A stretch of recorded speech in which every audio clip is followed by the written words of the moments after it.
Sempre as pessoas que estão aqui a primeira vez, nós gostamos de entregar um presente para você. Só vamos ensinar assim que vai uma pessoa, tem um rapaz ali, tem um outro rapaz ali também, Théo. Um rapaz aqui no meio. Tem mais alguém que não ouviu, talvez? Aqui? Não? Amém. Então, que Deus abençoe a vida de vocês. Precisando, estamos aqui. Conte com as nossas orações, com o nosso apoio, com a nossa ajuda, tá bom? Outro recado aqui. Domingo que vem nós temos ceia. Que tem domingo que vem? Ceia. E nós temos a intenção em realizar cultos matinais também no domingo. Porque tem algumas pessoas que precisam participar no domingo por causa da distância, por causa do trabalho, que às vezes eles trabalham à noite, não tem condições. E nós queremos abrir mais essa janela aqui no culto de domingo. Domingo que vem, então, nós queremos realizar o nosso culto teste, vamos assim dizer, né? Que será o nosso primeiro culto de manhã. Não quer dizer que todo domingo haverá 2 cultos.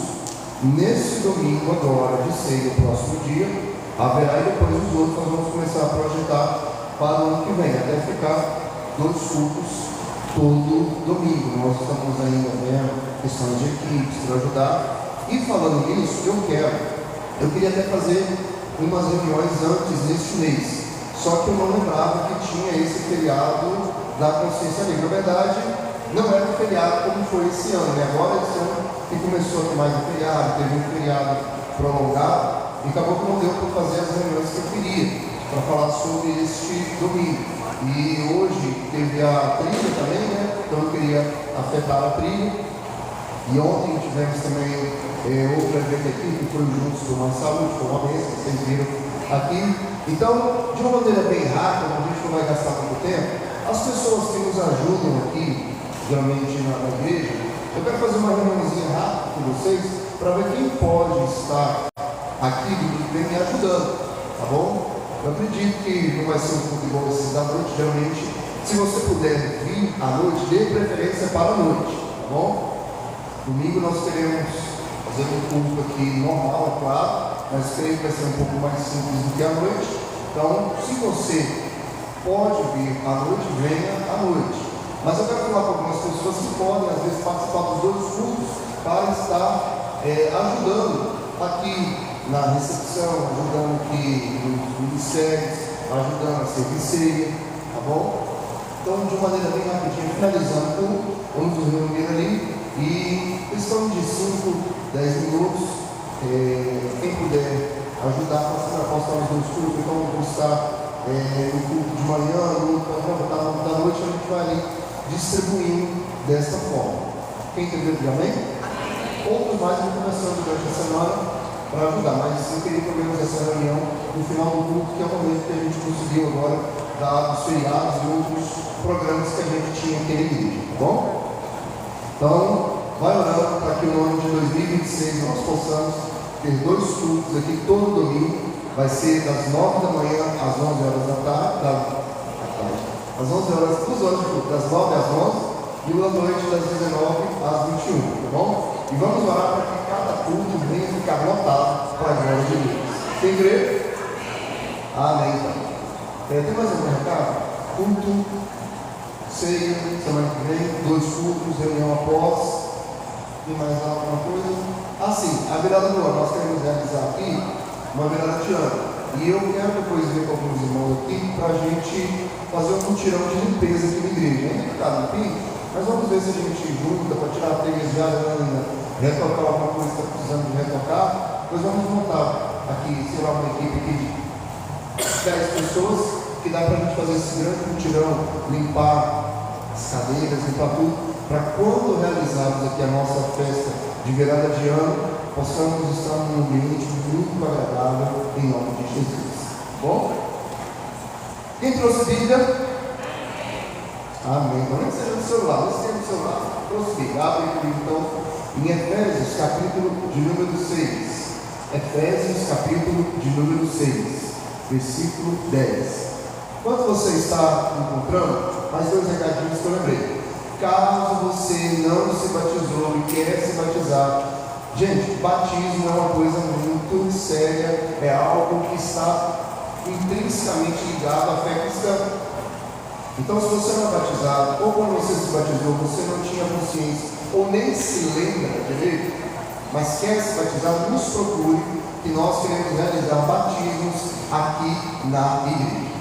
Caso você está vindo de uma outra igreja e não foi recebido ainda, nos procure, e domingo que vem, na ceia, nós fazemos também recebimentos de pessoas que estão vindo de outras congregações. Caso você queira também apresentar ou orar por noivado, coisa do tipo, nos procure também, já combinando, para que nós possamos programar para entregar os certificados. Tá bom? Amém? Amém. Porque às vezes a gente entrega o certificado e a pessoa chega aqui na hora e fala, não, vou apresentar. Aí tem como ser perfeccionado na hora. Mas se avisar antes, a gente procura fazer o certificado bonitinho e entregar. Tá bom? Acredito que todo mundo já achou. Efésios capítulo 6, versículo de número 10. Diz assim a palavra de Deus, a minha Bíblia aqui, a nova versão internacional. Finalmente, fortaleçam no Senhor e no seu forte poder. Vistam toda a armadura de Deus para poderem ficar firmes contra as ciladas do diabo, pois a nossa luta não é contra os seres humanos, em outras traduções contra carne e sangue, mas contra os poderes e as autoridades, contra os dominadores deste mundo de trevas, contra as forças espirituais do mal nas regiões celestiais. Por isso, vistam toda a armadura de Deus para que possam resistir no dia mau e permanecer inabaláveis, depois de terem feito tudo. Assim mantenham-se firmes, cingindo-se com o cinto da verdade, vestindo a couraça da justiça, tendo os pés calçados com a prontidão do Evangelho da paz.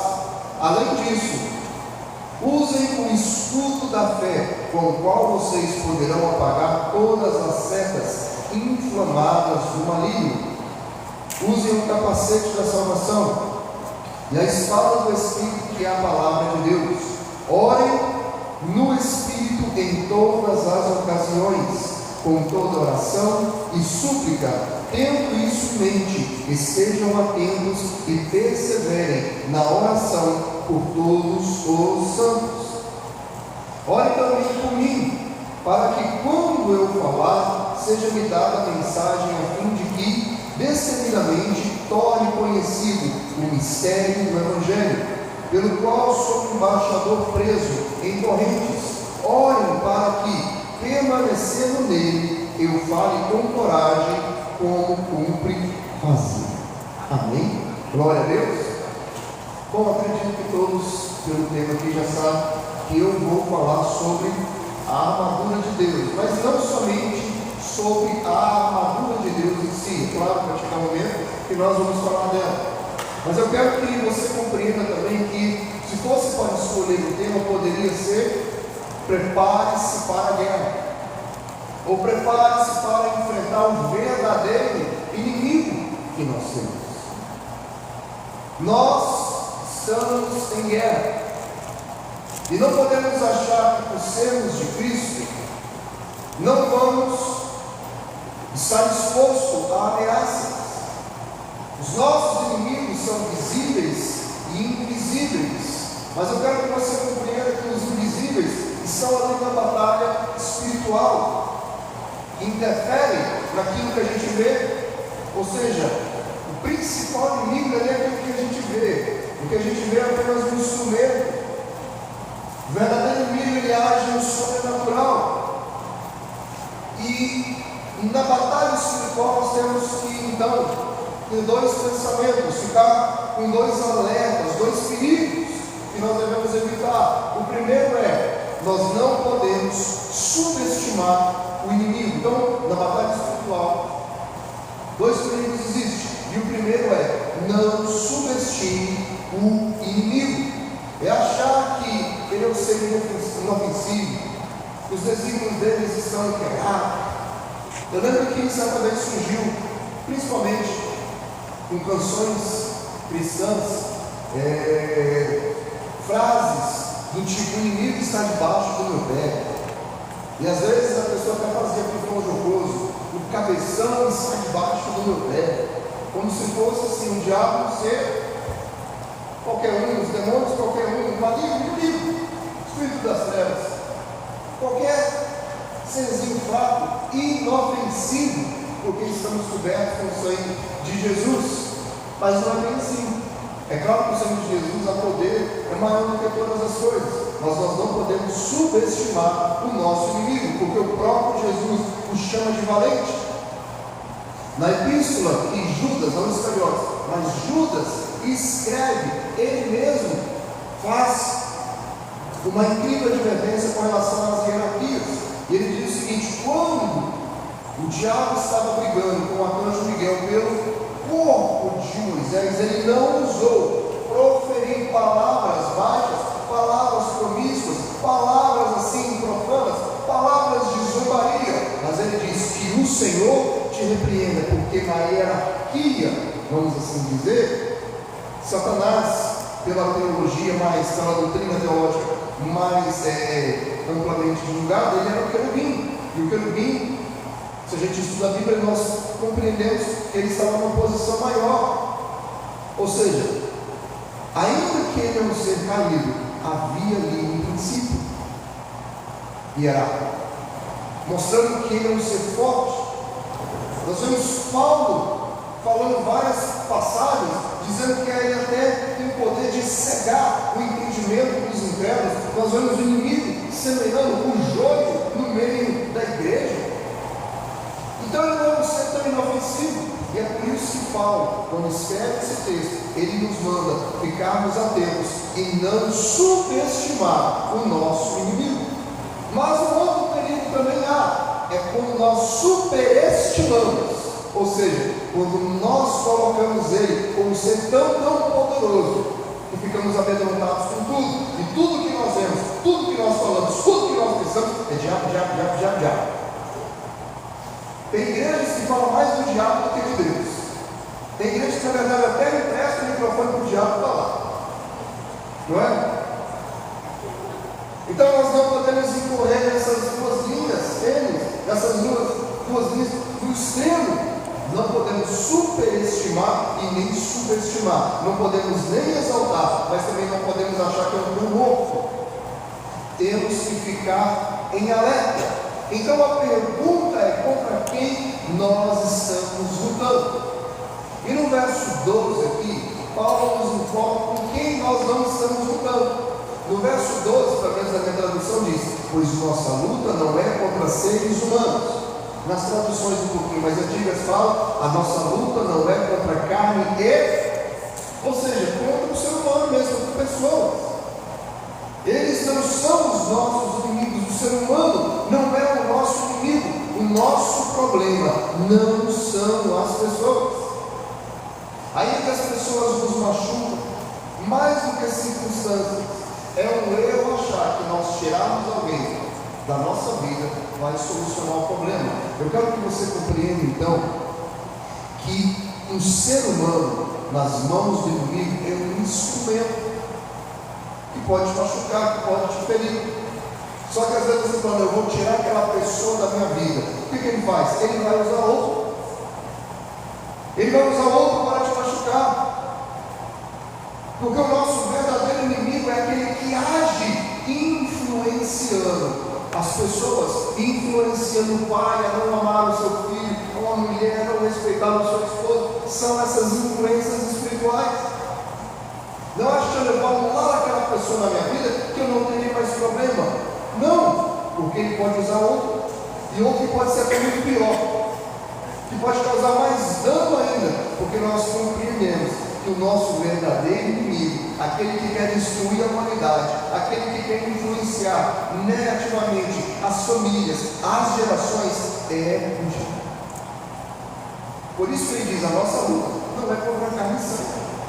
Porque às vezes a pessoa, quando vem ser confrontada pela luz do Evangelho, pelo amor de Cristo, aquele homem, aquela mulher que andava em caminhos tortuosos, ele vai se arrepender e vai pedir perdão e pode mudar de vida, mas o diabo nunca, jamais vai se arrepender. Há um texto em Hebreus que fala o seguinte: que aqueles que alcançaram experiências extraordinárias com Deus, Ou seja, experimentaram da graça, do poder, das coisas vindouras, do pão celestial, são impossíveis a arrepender-se. Isso se tratando de seres humanos. Agora imagina só, um ser que já esteve na glória, vendo Deus ali face a face, na magnitude, no seu esplendor, na criação de todas as coisas. Ele se rebelou, é impossível ele se arrepender. Tem pessoas que até falam, né? Vamos orar para o diabo aceitar Jesus, se arrepender. Não vai. É impossível. Por tudo aquilo que ele viu, por aquilo que ele presenciou, e ainda assim se rebelou, é impossível para ele fazer algo do tipo. Mas para o ser humano é possível. Para o ser humano é possível ele se arrepender. Por mais caminhos errados, por mais decisões erradas que ele tomou. O que eu estou querendo dizer? O nosso inimigo não é o ser humano. Amém? O nosso inimigo não é o ser humano, não são as pessoas. As pessoas, então, são apenas instrumentos nas mãos do nosso verdadeiro inimigo. E isso é uma guerra espiritual. Nós estamos aqui, então, para libertar, sermos instrumentos agora na mão do Cordeiro de Deus, para libertar aqueles que estão presos nas garras do inimigo, sendo influenciados negativamente por ele. Quem está me entendendo? Diga amém.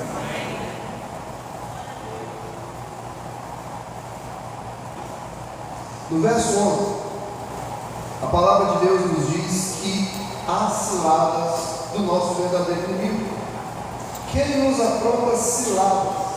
E se ele apronta ciladas, nós entendemos que os nomes bíblicos que eles atribuem os adjetivos é o que? Mentiroso, assassino, pai da mentira, ardiloso, adversário. Nós sabemos que ele é um ser rebelde, inimigo de Deus, que há uma cilada para os seres humanos desde lá do Éden.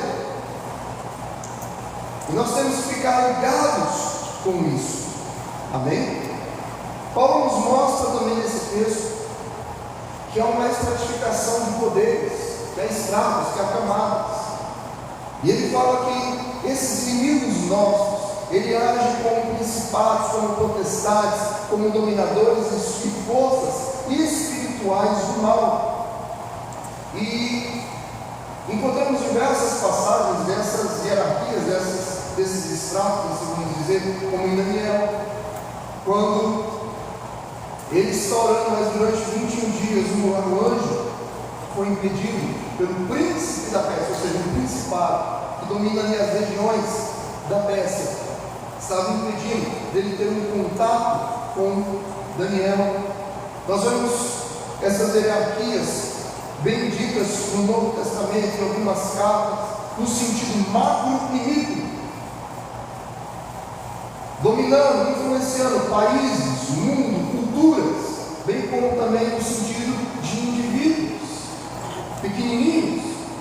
Ou você acha que tem países aí que a violência é ao tamanho, que é só por causa das pessoas? Não, é porque há algo espiritual agindo naquele país, de forma macro, naquela região, naquela cultura e até mesmo no nível mundial. Se nós começarmos a estudar de escatologia é o estudo do fim, nós veremos que o inimigo irá influenciar nações. Veja, quando Jesus está sendo tentado pelo diabo, o que o diabo fala para ele? Eis que todos os reinos são meus, e eu dou a quem eu te darei ser considerado e adorados. Príncipe do mundo. A Bíblia diz que o mundo já as dou.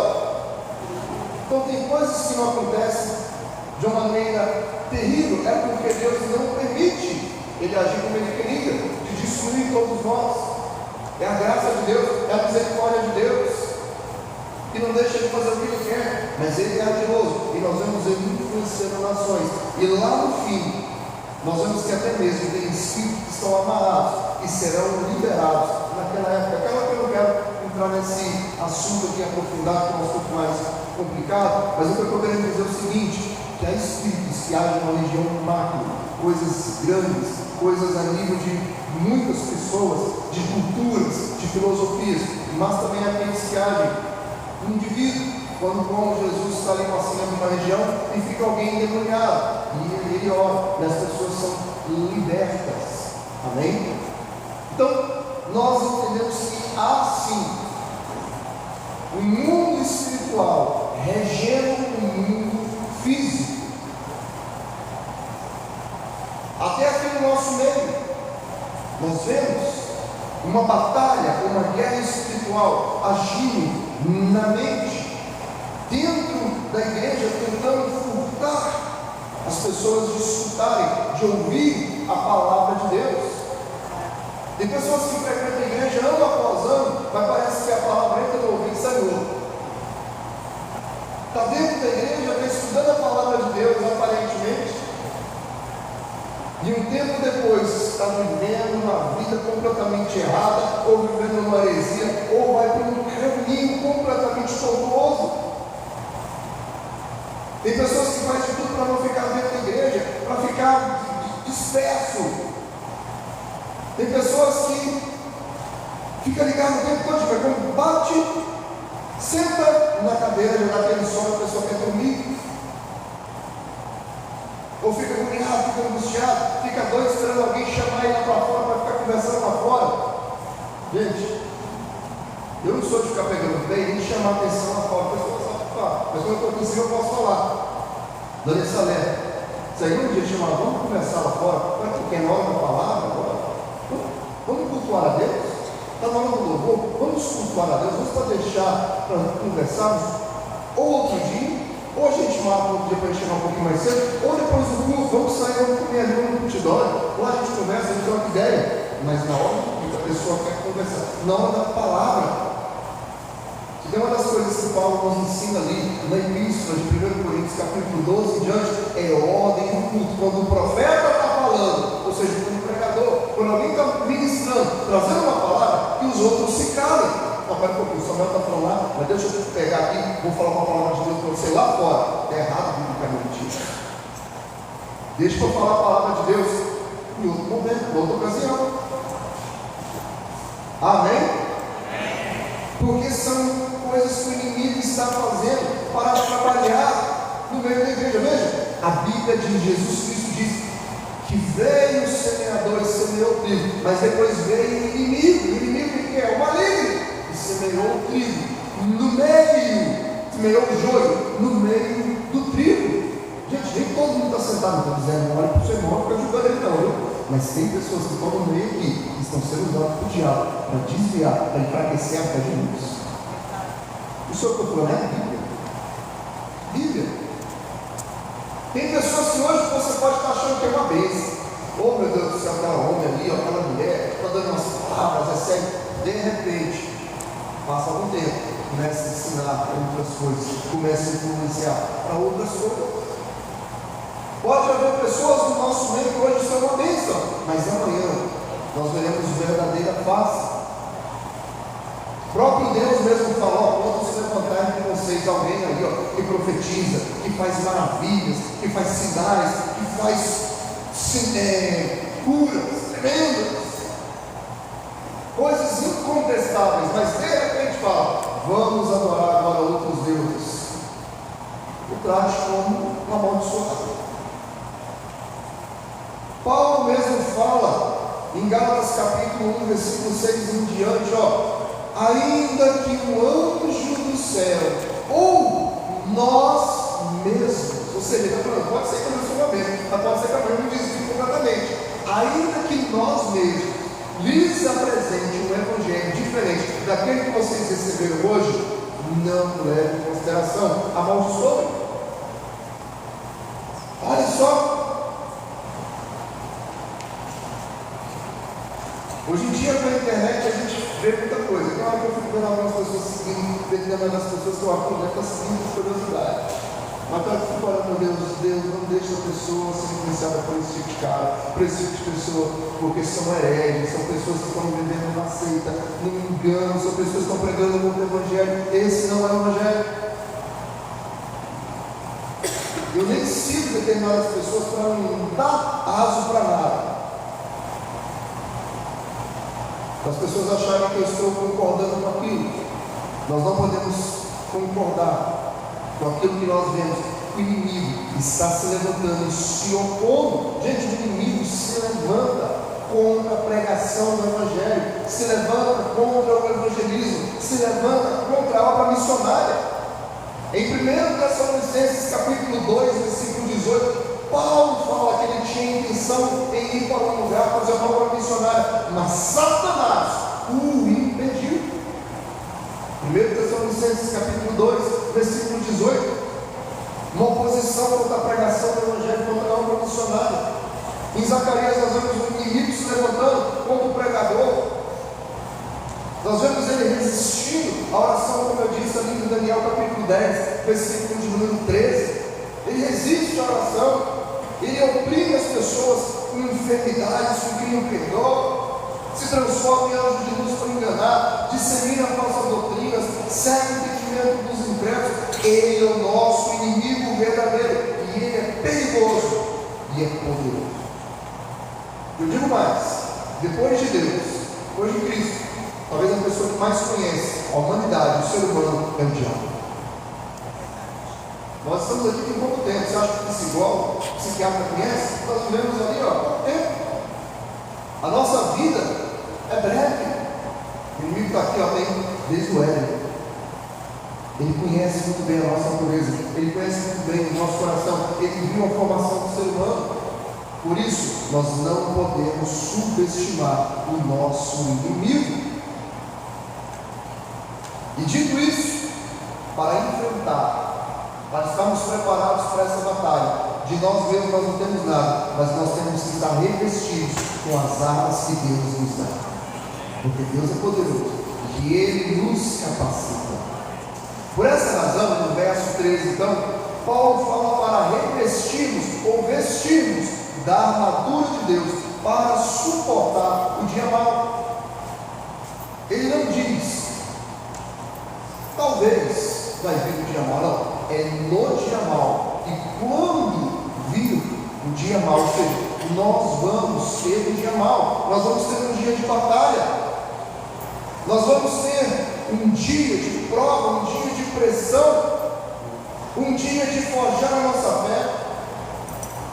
Querido, servir a Deus quando está com a barriga cheia, quando está com o emprego dos sonhos, quando está tudo dando certo, quando o 13º está caindo, o CLT, ou quando ali o microempreendedor está rendendo, está vindo os clientes, está tudo dando certo, não está caindo na malha fina,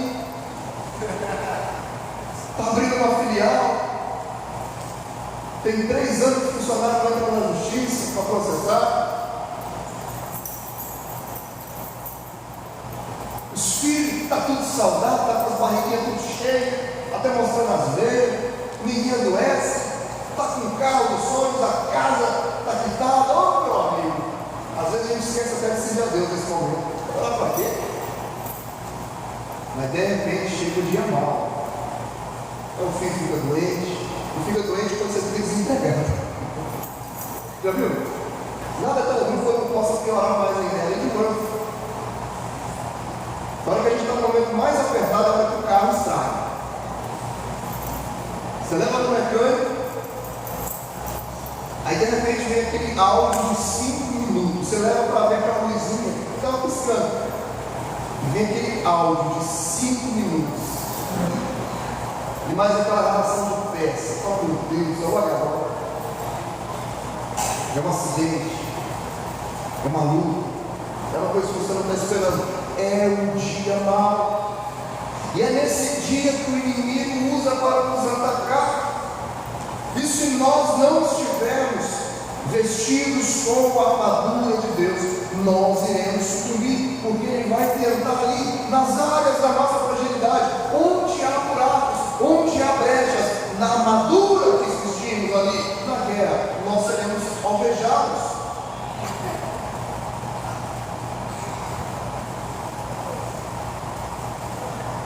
No verso 13,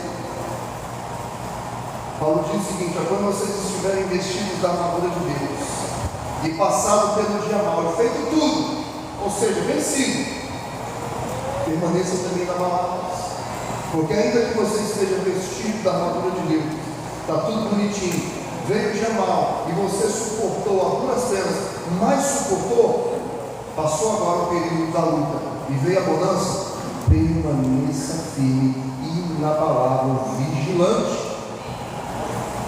Gente, estamos em guerra.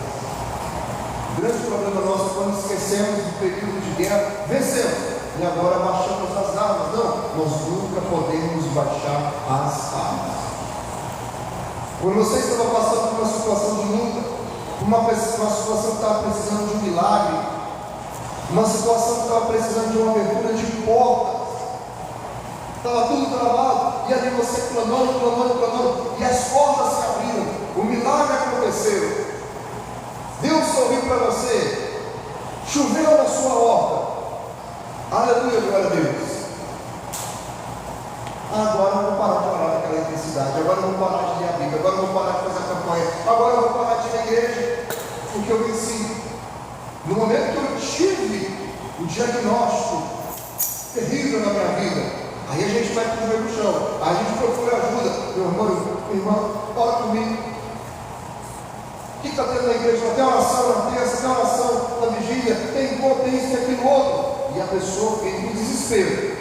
Só que aí venceu. Passou o dia mal, a pessoa baixa as guerras, baixa as armas, para de orar quando estava orando, para de ler a Bíblia quando estava lendo a Bíblia, para de se interessar para as coisas de Deus. E Paulo está falando aqui no versículo 13, na parte final: depois de ter feito tudo, mantenham-se firmes, inabaláveis, permaneçam. Ou seja, temos que ficar sempre vigilantes. Aleluia.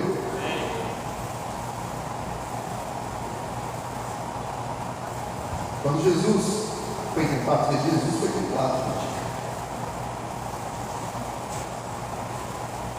A Bíblia nos narra que depois de 40 dias ele foi tentado, ou pelo menos durante os 40 dias.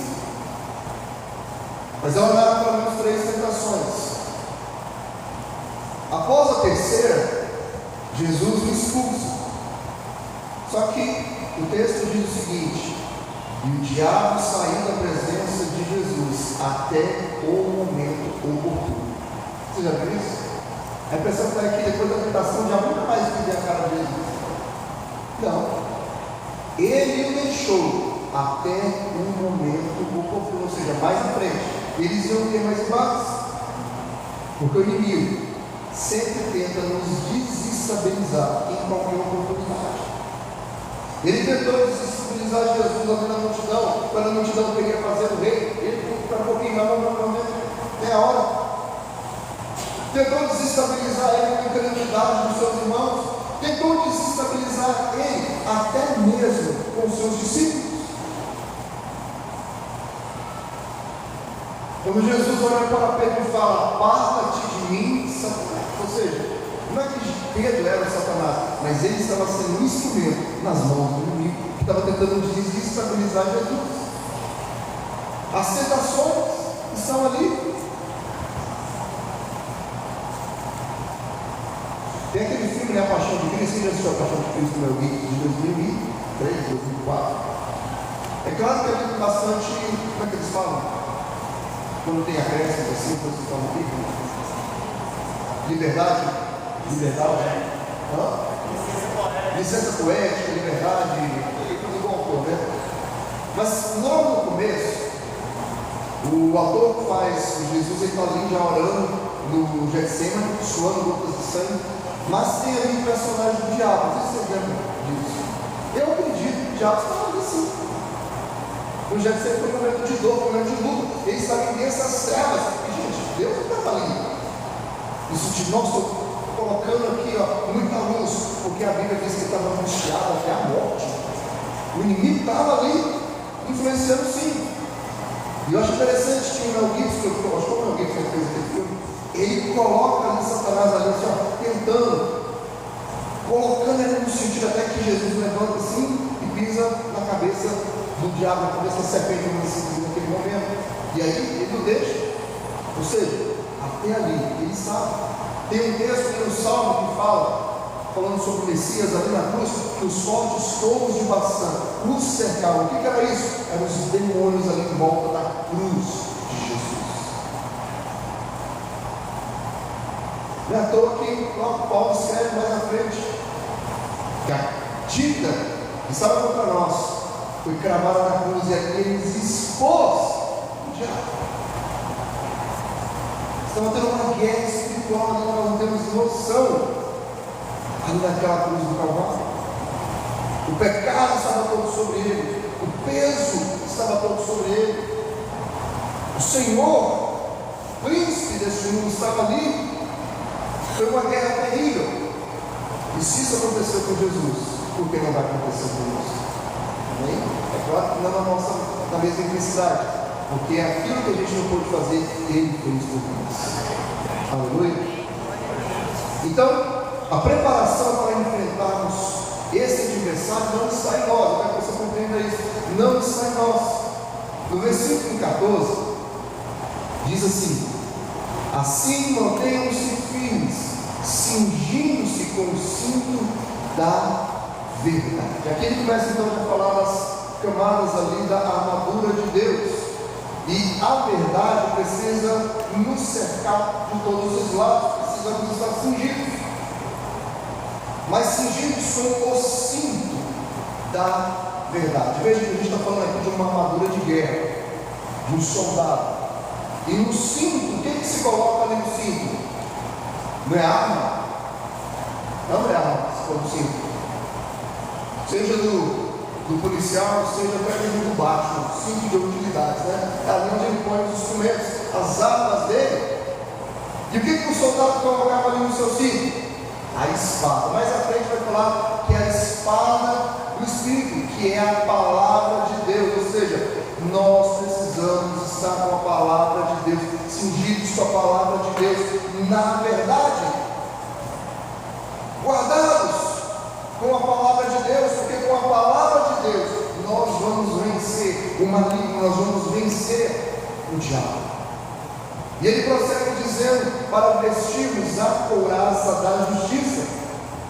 Essa justiça aqui não está dizendo que nós somos justos, que é a nossa justiça, não, é a justiça que vem de Jesus, do qual nós fomos justificados em Cristo, vestidos com a justiça de Cristo, ou seja, debaixo do sangue do Cordeiro. É o sangue de Jesus que nos purifica de todo o pecado e nos livra do maligno.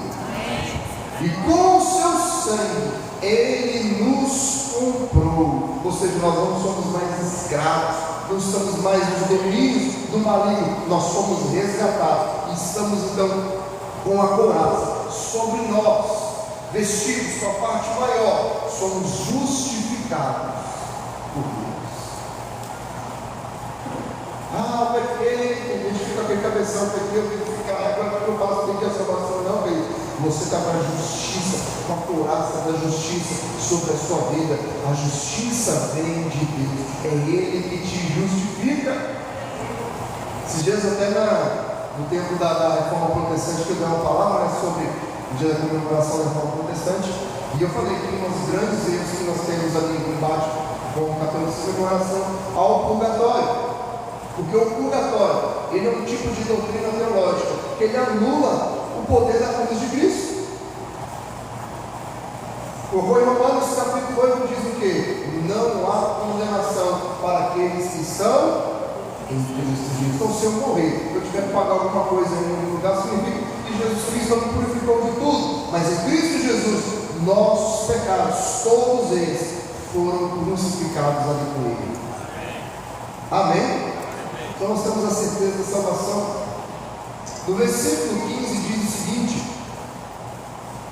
tendo os pés calçados com a prontidão do Evangelho da paz. Veja, Evangelho da paz é o Evangelho que nos afasta de confusão, de brigas desnecessárias, que nos afasta do falso Evangelho. É o Evangelho que traz a paz para os nossos corações, daquele Evangelho deliberante, daquele Evangelho que nos deixa ali com contenção, o Evangelho que a gente não tem certeza de nada. É o Evangelho que traz paz. Eu tenho pregado pregar aqui sempre para vocês o Evangelho que vai trazer a paz para o seu entendimento, paz para o seu coração, paz na certeza da salvação. E Cristo Jesus morreu por você e você é filho de Deus. Amém? No versículo 16 diz para embraçarmos sempre o escudo da fé. E esse escudo aqui é aquele escudo que cobre por inteiro. É tipo uma armadura romana, que é aquele escudo comprido. Você deve ter visto no filme já, aquele escudo quadradão grande. Ele nos cobre por inteiro e nos protege contra os dardos ou flechas flamejantes, ou seja, os dardos inflamados do maligno. O que é um dardo? O que é uma flecha? Quem já assistiu um filme de guerra sabe muito bem que tem aquele arqueiro, né? Que entesa ali o ar. E muitas das vezes eles põem o quê? Um fogo na pontinha da flecha. Isso é um dardo, uma flecha flamejante. Para tentar ali, nos atacar, para tentar nos acertar. É interessante que ele usa essa palavra, o escudo da fé, é para nos defender contra os dados.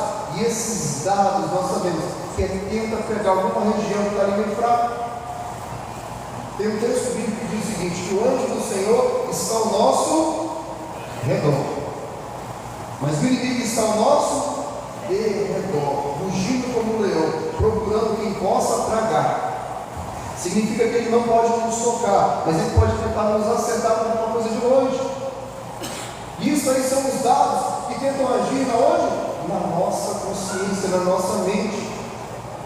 Nós não podemos deixar que esses dados, que os pensamentos, que as influências do maligno criem raízes na nossa cabeça.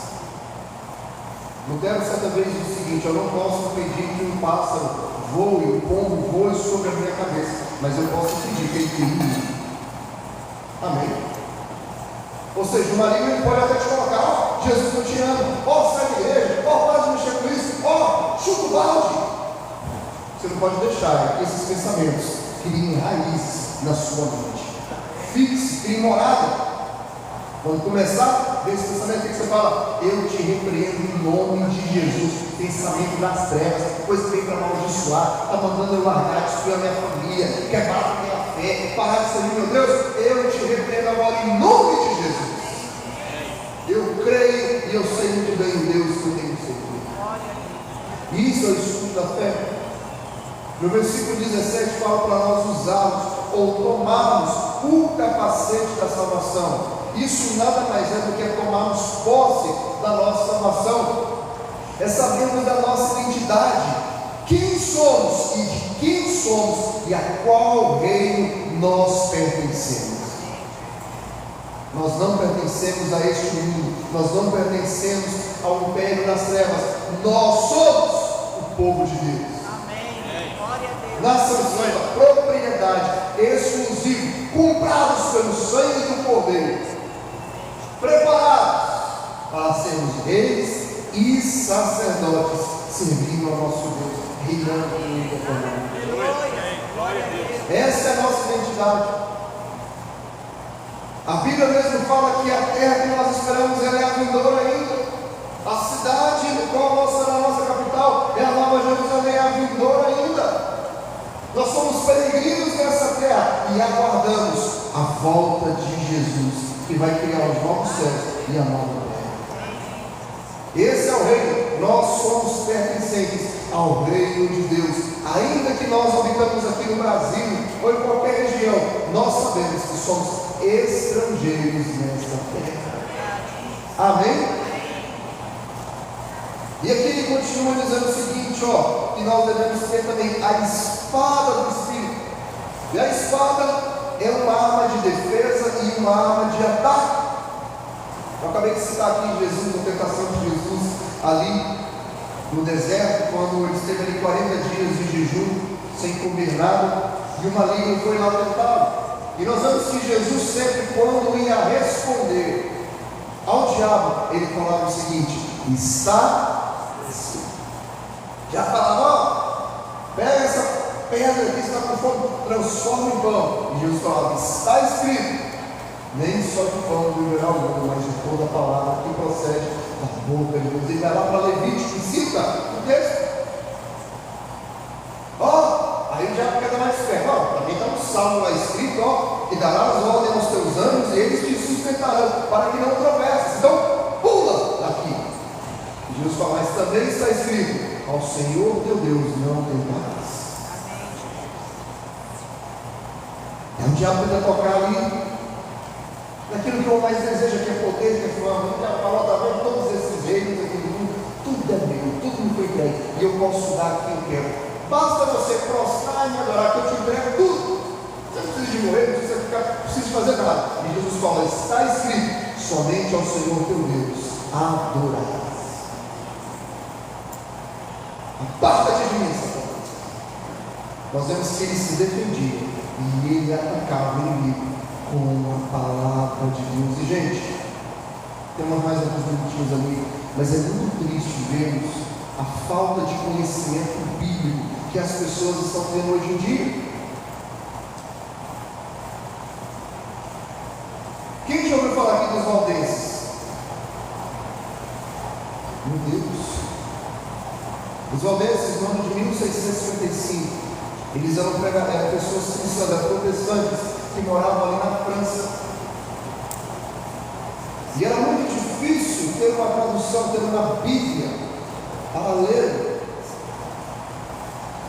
Só para confeccionar, muitas vezes, era um ano de salário. Então eles pegavam, às vezes, uma Bíblia. Como não tinha como eles distribuírem para muitos, eles procuravam decorar. Então eles iam e decoravam. A Igreja Católica foi lá e fez um extermínio, matou mais de 5.000 deles. Só que a semente que eles plantaram estava tão forte que todas as nações ali em volta nos acolheram os restantes e pegou fogo, foi um grande avivamento. Eles eram profundos conhecedores da palavra de Deus, ali deu um boom do despertamento ali, foi uma reforma dentro da reforma, vamos dizer. E os valdenses, vocês precisam, a fé deles. Hoje em dia as pessoas não leem a Bíblia, as pessoas não conhecem mais a palavra de Deus, por isso nós vemos tantos erros, tantas falsas doutrinas, tantos falsos evangelhos, tantos falsos caminhos, tantas ideologias dentro mesmo, até mesmo dentro da igreja. Pasmem, hoje em dia tem pastores que estão fazendo o seu sermão 100% com inteligência artificial. Eu estou desesperado, eu estou inspirado, eu vou lá e vou criar um sermão de inteligência artificial. Teve um tempo atrás que um irmão perguntou, pastor, você já fez sermão de inteligência artificial? Meu irmão, me respeita. O dia que eu estiver fazendo sermão de inteligência artificial, pode pregar. Porque se o Espírito Santo não me inspira, nada mais me inspira. Eu uso a internet muitas vezes para lembrar que eu conheci. Por exemplo, nossa, eu quero colocar esse texto aqui na minha pregação. E eu lembro. Tal parte. E aí eu lembro onde está. Eu vou lá no Google, escrevo a parte, e ele mostra. Está lá, é 1 tal coisa. Aí eu vou lá e coloco. Mas agora, inteligência artificial, seja usada por Deus. Me dá um sermão aqui prontinho.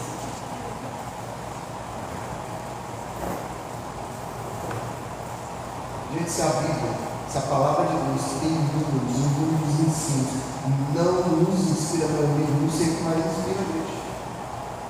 É claro que tem pregadores que vão nos inspirar, mas são pregadores, homens de Deus. Agora, depender da inteligência artificial para prevermos algo, aí desandou tudo. É muito triste.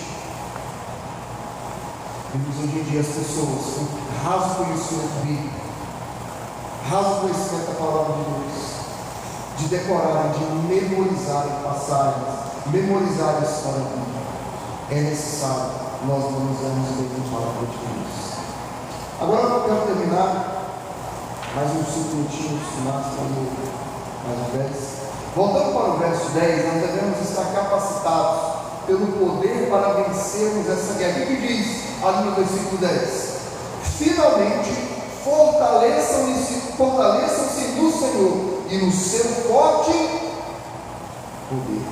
Nós não temos forças em nós mesmos para enfrentarmos o inimigo nessa luta. Nós precisamos do poder que vem de Deus. Aí sim, seremos revestidos da armadura de Deus, como está escrito no versículo 11 em diante.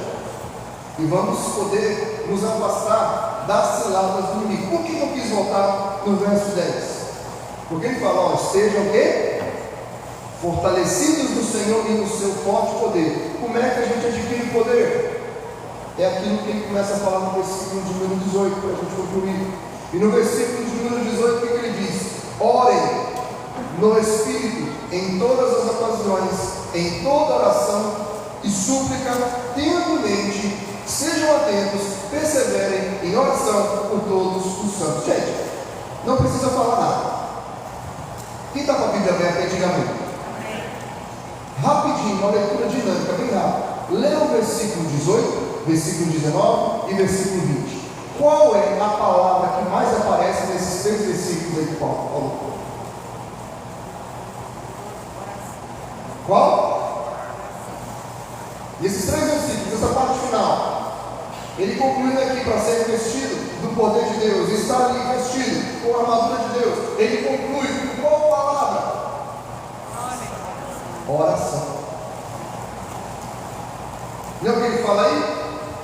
Orem em espírito em todas as ocasiões. Paulo nos convoca para uma preparação para tudo isso. E a oração em tempo todo. A esfera da oração no Espírito, com perseverança, com súplicas, com intercessão por todos. É muito preocupante. Nós vemos que tem pessoas que têm uma dificuldade muito grande com a oração. Amém? Gente, se você não pode vir orar na terça-feira, vem na vigília. Se não pode vir na vigília, quando tiver as 12 horas de oração, vem às 12 horas de oração. Ore nos cultos. O problema é que tem gente que não ora na igreja, não ora em casa, está orando em casa. Eu oro em casa. Tem pessoas que foram fazer as orações ali de madrugada, no celular, no Instagram. A pessoa nem precisava de sair de casa. Ele não conseguia acordar para orar em 30 minutos. Abençoar um dia e falar, pastor, amanhã eu estou orando. E aí, não entrava. Às vezes vai acordar para ver a notícia, com quem o Neymar está casado, mas orar não. Gente, isso é muito triste. A Bíblia está dizendo que nós temos que orar em todo tempo. Em todo tempo. Orar no Espírito é orar em todo tempo. Sexta-feira nós tivemos uma vigília que muitas vidas poderiam ter vindo.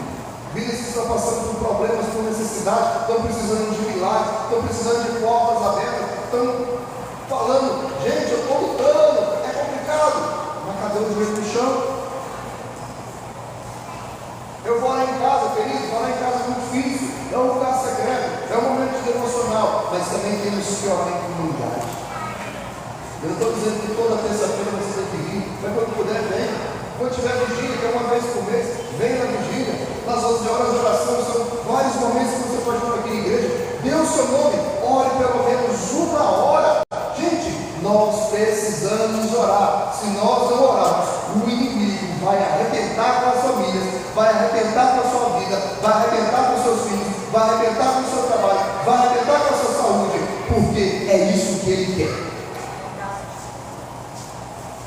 Eu acredito que esses últimos 20 dias nos usou muito forte agora, para falar com muitos aqui para alertar. Se quando você está começando a orar, já começa a dar vontade de abrir a boca, saiba que a guerra está muito do seu lado. Amém? Nós temos que ter desejo de estar na presença de Deus, temos que estar desejosos de falar com Deus, temos que estar desejo de entender que quando nós oramos, alguma coisa vai acontecer. Amém. Glória a Deus. Agora nós levantamos, não oramos, nós agradecemos, nós deitamos, não oramos, não ensinamos nossos filhos a orar, não falamos nada, só sabemos espraguejar, estamos ali iludidos, estamos procurando ser cheios. É de entretenimento, de outras coisas, mas não cheios de Deus. Para você ser revestido da armadura de Deus, nós temos que buscar poder e poder se busca com intimidade, com comunhão com o Espírito Santo. E comunhão, intimidade com o Espírito Santo é tempo da presença de Deus. E tempo da presença de Deus é você falando com Ele. Amém. É você comunicando com Ele. Eu quero chamar a sua atenção para isso. Relacionamento com Deus. E relacionamento com Deus não é pesado. Esses dias eu estava com o Ávila no carro e ele perguntou, né? Ele perguntou sobre o rosário. Aquele ali que é o rosário, pai, tinha um carro do lado assim e tinha um texto, né? Eu não sou católico, não entendi direito, eu tentei dar uma explicação, mas eu acho que o rosário é uma oração que eles fazem ali no meio, uma reza, tipo que é. Aqui lá, então, eu sei é o texto. Eu sei que cada bolinha daquela ali, ele sempre fala uma coisa. E é uma coisa repetida. E eu lembro uma vez que eu estava assistindo o programa católico, estava o Padre Marcelo Rossi. E ele começou a rezar ali. Agora a morte. Pela mais nada da morte. Gente, ele falou a palavra morte assim nessa oração, nessa reza, umas 10 vezes. Aí depois ele começou a falar uma outra coisa, umas 10 vezes também. Eu falei, gente, isso aqui é muito chato. Isso aqui parece uma tortura. Porque eu vou estar falando a mesma coisa todas as vezes que não está saindo de mim. Isso aqui é algo programado, isso não é oração. Imagina só, você está casado com alguém. E aí a pessoa pergunta, vamos comer hoje? E ele fala, arroz e feijão. Mas você quer alguma coisa mais? Arroz e feijão. No outro dia, arroz e feijão. No aniversário da minha mãe, que dia comer? Arroz e feijão. É tudo automático, gente, não vai. Esse casamento não vai suportar. Casamento é o quê? É unidade, é uma oração, uma conversa. Não é uma repetição. E com Deus é assim, é intimidade. Você vai contar para Ele o que está no seu coração, no seu dia. Comece a nutrir ao seu momento de intimidade com Deus. Aí você fala 5 minutos, mas fale com Deus. Aleluia. Quem está me entendendo? Nós temos que ter esse pensamento. Gente, eu quero finalizar a pregação dizendo isso aqui. Eu estava assistindo uns documentários. Gente, o muçulmano, ele reza, eu acho que é 3 ou 5 vezes por dia. Onde ele está, ele pega o tapetinho dele, abre lá e levanta e vira a cabeça de um lado, vira a cabeça do outro e faz. E nós, o que a gente está fazendo? Nossa presença, o nosso testemunho de presença, de comunhão que temos com Deus. Eu estou falando que eu fui católico, mas eu tenho um escritório lá no centro de Aparecida. E lá no centro de Aparecida tem uma igreja católica. Eu vejo que eu estou indo comer alguma coisa, as pessoas nem entram dentro da igreja. Eu passo na porta, seja mãe, seja velho, do jeito que está. Eles entram com a perna, faz o sinal lá na cruz e seguem. E quantas vezes está aqui na igreja? A palavra está falando, Deus está falando, a gente está lá. E depois a gente pergunta por que eu estou sofrendo tanto, por que eu estou tomando tanta porrada para o lado da ninguém, por que eu estou perdendo a guerra? Porque está faltando a gente se revestir da mão de Deus de verdade. Amém? Então, que essa mensagem de hoje possa ser um alerta para que a guerra que você está passando, você possa vencer verdadeiramente em nome de Jesus. Vamos colocar de pé, por favor?